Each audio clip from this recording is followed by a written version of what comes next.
Saya nak royak tapi tak boleh. Saya takut video ni kena ban. 10 ml biasa orang guna botol yang clear kan. Tetapi hari ini Aida nak tunjuk botol yang saiz 10 ml juga jenis warna-warni. Jaranglah tengok customer pakai botol 10 ml bulat yang berwarna-warni macam ni. Botol ini dia mari dengan 6 jenis warna yang berbeza. Warna purple, hijau, kuning, coklat, biru dan merah. Botol ni jenis skru. Kalau spray anda rosak, anda boleh tukar tanpa menggunakan sebarang mesin. Untuk wangian pula, NKH telah menyediakan lebih daripada 800 jenis pilihan wangian. Awak boleh pilih sama ada awak nak bawang woody, klasik, citrus, macam-macam lagi lah. Peliknya dekat NKH ni ada wangian yang awak tak rajin jumpa.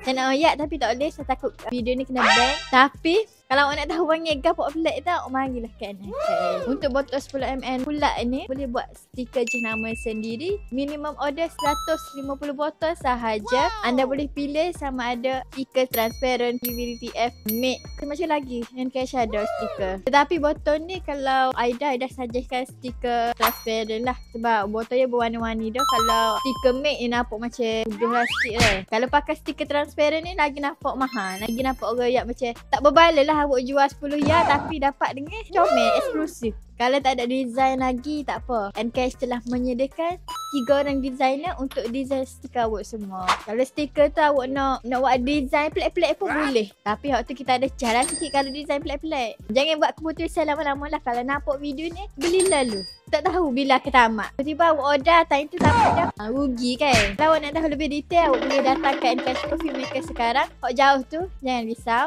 NKH telah menyediakan 6 orang tim sale untuk guide awak semua. Ingat tak lah Aida? Ingat NKH, ingat Aida. Pakai branding awak semua.